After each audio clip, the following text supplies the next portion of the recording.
નમસ્કાર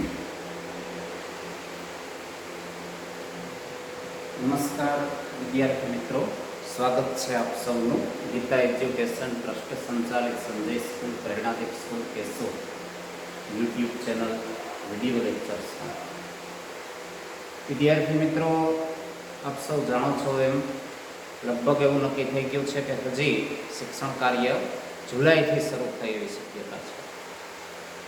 તો હવે વધુ સમય વેડફવો જરાય ઈચ્છનીય નથી, એટલે આપણે ટૂંક સમયમાં જ ચેપ્ટરો પણ ચાલુ કરવા જઈ રહ્યા છીએ. પણ મેં અગાઉ તમને કીધું હતું એમ ફંડામેન્ટલ જે છે એની બહુ જરૂર પડશે આપણને. તો આ એક તક પણ છે, બધા ઝડપી લ્યો, શક્ય એટલો પાયો સારો બનાવી લ્યો, જેથી આવનારા ભવિષ્યમાં પણ ક્યારેય પાયાને કારણે આપણે પાછા ન પડીએ. આજરોજ ગણિત વિષય આપણો જે છે એમાં ખૂબ જ અગત્યના કહી શકાય એવા 3-4 મુદ્દાઓની ચર્ચા કરવા જઈ રહ્યા છીએ કે જે ડગલે ને પગલે તમારે જરૂર પડ્યા જ કરશે, પછી ભલે તમે 5મા ધોરણમાં હો કે 10મા ધોરણમાં. આ બધી વસ્તુઓ એવી છે કે એના વિના આગળ જતા પ્રોબ્લેમ થયા જ કરશે. તો આવા કેટલાક મુદ્દાઓ જેમ કે અવયવ છે, અવયવી છે, વિભાજ્ય સંખ્યાઓ, અવિભાજ્ય સંખ્યાઓ, એ બધું જાણી લેવું બહુ જરૂરી છે. અને સાથે સાથે એનો મહાવરો પણ ચાલુ રાખવો, રિવિઝન પણ ચાલુ રાખવું. અને આ જ અવયવો છે, અવયવી છે, એના પરથી લસા ગુસા છે, એ જ ગુસા પરથી જ આપણું યુક્લિડની ભાગવિધિ 10મા ધોરણનું ચેપ્ટર 1 છે, એમાં ગુસા શોધીએ છીએ. તો આ આપણો તબક્કો ક્લિયર હશે તો આગળ ઘણી સરળતા રહેશે ભણવામાં. એટલે ગંભીરતાથી લેજો. તમારી મેથ્સની ફેરબુકમાં આગળ આપણે ભાગુ સબાવાળા જે એક્ઝામ્પલ્સ ગણ્યા છે એ પછી ચેપ્ટર 2 ફંડામેન્ટલ માટે બધા વિદ્યાર્થીઓને લાગુ પડે છે, 6 થી 10. એમાં આ રીતે અવયવ, અવયવી એ ટોપિકનું નામ તમે આપી શકો અને એમાં બીજા પણ એને સંદર્ભિત સંખ્યાના પ્રકારોની પણ ચર્ચા આપણે આજે આવરી લીધી છે, એ પણ બરોબર સમજી લઈએ. આવો આપણે શરૂઆત કરીએ અવયવના મુદ્દા. આપેલ સંખ્યાને વિશેષ ભાગી શકે તે તમામ સંખ્યાઓને આપેલ સંખ્યાના અવયવ કહેવાય. દાખલા તરીકે 6 ને 1, 2, 3 અને 6 વડે નિશેષ ભાગી શકાય છે, માટે 1, 2, 3 અને 6 એ 6 ના અવયવો છે. અવયવની વ્યાખ્યા: આપેલી સંખ્યા ને જે સંખ્યાઓ નિશેષ ભાગી શકે, બધી જ સંખ્યાઓ છે એ આપેલી સંખ્યાના શું થઈ ગયા? અવયવો. એક ઉદાહરણ આપ્યું છે તમને, 6 ના અવયવો 1, 2, 3, 6. હવે તમે મહાવરો તમારી રીતે કરી લો કે મારે 15 ના અવયવો લખવા હોય તો કઈ કઈ સંખ્યાઓ 15 ને નિશેષ ભાગી શકે? 1, 3, 5, 15. તો 1, 3, 5, 15 એ 15 ના અવયવો થઈ ગયા. તમને પ્રશ્ન થાય કે 28 ના અવયવો કયા હોઈ શકે? તો આપણે ઘડિયાળો અગાઉ પણ ચર્ચા કરી હતી ને, એમ ઘડિયા સારા હશે તરત તમને યાદ આવશે. 1, 2, 4, 7, 14, 28 આ બધા જ 28 ના અવયવો થઈ ગયા. તો હવે તમે મહાવરો ચાલુ કરી દો. કોઈ પણ સંખ્યાના અવયવો છે એ જ સંખ્યાઓ છે કે જે આપેલી સંખ્યાને વિશેષ ભાગી શકે છે.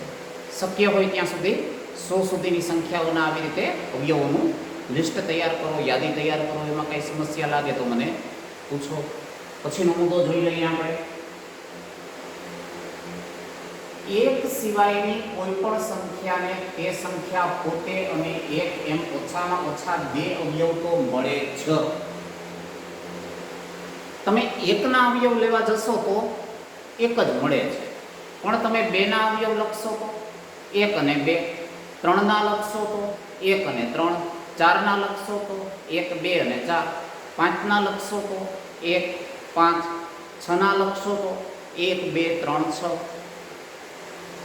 તો એક સિવાયની બધી સંખ્યાને કાં તો બે અવયવ મળે છે અથવા બેથી વધુ અવયવો મળે છે, એવું આપણને આ મુદ્દા દ્વારા કહેવા માંગે છે. તો હું માનું ત્યાં સુધી તમને એ મુદ્દો ક્લિયર થઈ ગયો છે. કોઈ પણ સંખ્યાનો નાનામાં નાનો અવયવ એક મળે છે જ્યારે મોટામાં મોટો અવયવ તે સંખ્યા પોતે જ છે. આ ઉદાહરણમાં તમે જોયું 6 ના અવયવોમાં 1 2 3 6, તો નાનામાં નાનો અવયવ 1 થઈ ગયો, મોટામાં મોટો અવયવ તે સંખ્યા પોતે 6 થયો. એમ તમે યાદી બનાવશો તો એમાં પણ આ જ વસ્તુ જોવા મળશે. તમે રેન્ડમલી બીજું કોઈ પણ ઉદાહરણ લઈ લો. ધારો કે તમારે 21 ના અવયવો લખવા છે, તો 21 ને નિશેષ ભાગી શકે એવી સંખ્યાઓ કઈ કઈ છે? 1 3 7 21. નાનામાં નાનો અવયવ કયો થયો? 1. મોટામાં મોટો અવયવ કયો થયો? 21. બસ આ યાદ રાખો. અવયવોની સંખ્યાના આધારે સંખ્યાને મુખ્યત્વે 3 ભાગમાં વહેંચી શકાય: અવિભાજ્ય સંખ્યા, વિભાજ્ય સંખ્યા, વિશિષ્ટ સંખ્યા.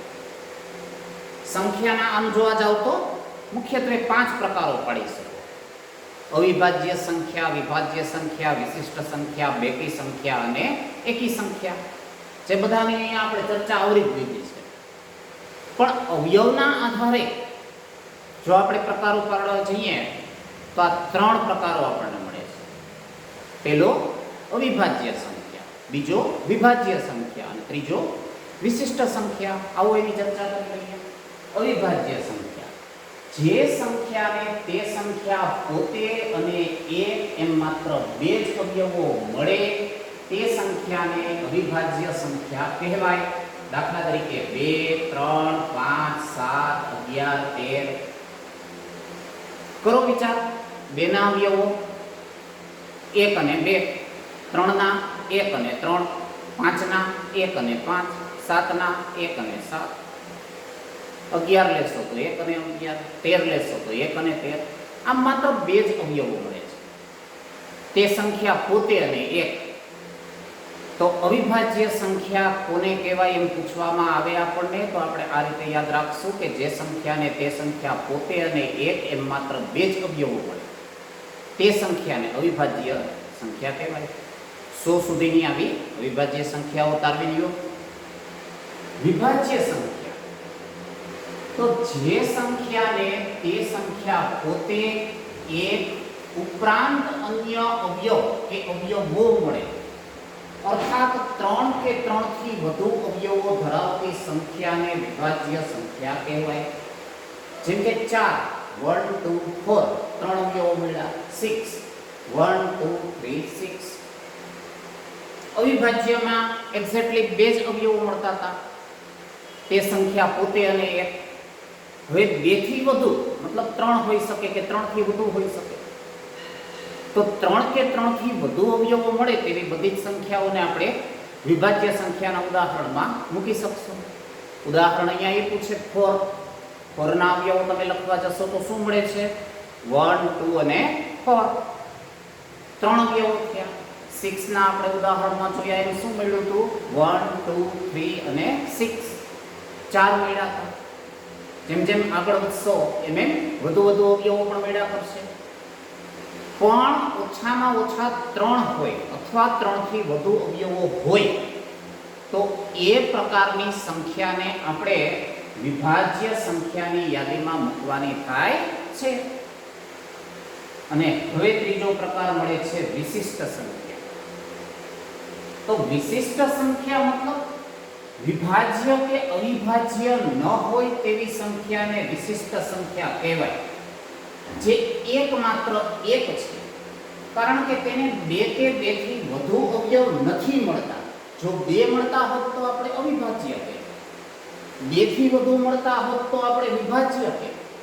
પણ 1 ના અવયવો લખવા જશો તો 1 ને નિશેષ ભાગી શકે એવી તે સંખ્યા પોતે માત્ર એકડો જ છે. 2 પણ નથી કે 2 થી વધુ પણ અવયવો નથી. તો આવી એકમાત્ર સંખ્યા છે અને આ સંખ્યાને આપણે વિશિષ્ટ સંખ્યા તરીકે ઓળખીએ છીએ. હવે પછીનો મુદ્દો આપણો છે એ અવયવી. આપેલ સંખ્યા જે સંખ્યાઓને નિશેષ ભાગી શકે તે તમામ સંખ્યાઓને આપેલ સંખ્યાઓની અવયવી કહેવાય. દાખલા તરીકે 6, 12, 18, 24, 30 સંખ્યાઓને 6 વડે નિશેષ ભાગી શકાય છે. માટે આ બધી જ સંખ્યાઓ 6 ની અવયવી છે. તો સહેલું છે ને? આપેલ સંખ્યા જે સંખ્યાઓને નિશેષ ભાગી શકે એ બધી જ સંખ્યાઓને આપેલ સંખ્યાની અવયવી કહેવાય.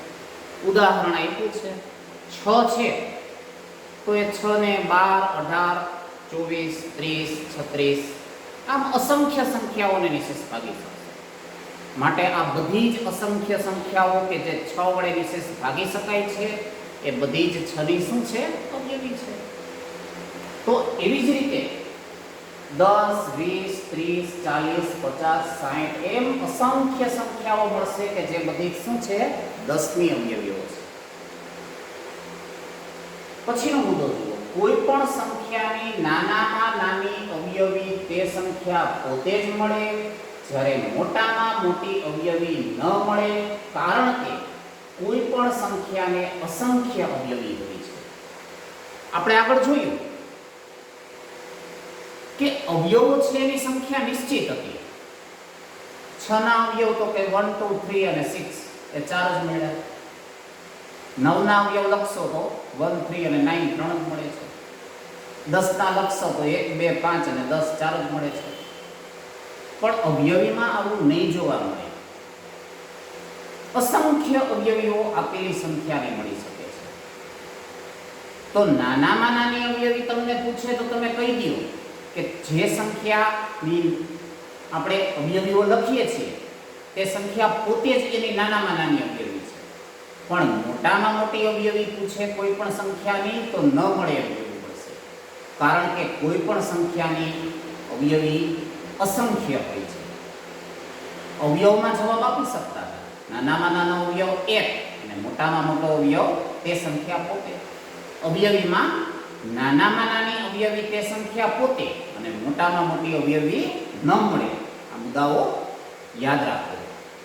હજુ અહીંયા કેટલીક ચર્ચાઓ છે. જુઓ, યાદ રાખવાના કેટલાક મુદ્દા. જે સંખ્યાનો એકમનો અંક 2, 4, 6, 8 કે 0 હોય તેવી સંખ્યાને બેકી સંખ્યા કહેવાય. દાખલા તરીકે 118, 236, 450. હમણાં આપણે વાત કરી ને સંખ્યાના પ્રકારોની. 3 પ્રકારોની ચર્ચા થઈ: અવિભાજ્ય, વિભાજ્ય, વિશિષ્ટ. હજુ બેકી અને એકીની દ્રષ્ટિએ પણ સંખ્યાના પ્રકારો આપણે યાદ રાખવા પડશે. તો જે સંખ્યાનો એકમનો અંક 2, 4, 6, 8 કે 0 હોય, અહીંયા એકમનો અંક તમે જોઈ શકો છો 8 છે, અહીંયા એકમનો અંક જોઈ શકો છો 6 છે, અહીંયા એકમનો અંક 0 છે. તો આ રીતે જે સંખ્યાનો એકમનો અંક 2, 4, 6, 8 કે 0 હોય તે સંખ્યાને બેકી સંખ્યા તરીકે ઓળખશે. પછીનો મુદ્દો જુઓ. જે સંખ્યાનો એકમનો અંક 1, 3, 5, 7 કે 9 હોય તેવી સંખ્યાને એકી સંખ્યા કહેવાય. દાખલા તરીકે 155, 521, 753. જોઈ શકો છો એકમનો અંક અહીંયા 5 છે, અહીંયા 1 છે, અહીંયા 3 છે. આમ એકમનો અંક 1, 3, 5, 7 કે 9 હોય તો એ સંખ્યાનો પ્રકાર કયો કહેશું આપણે? એકી સંખ્યા.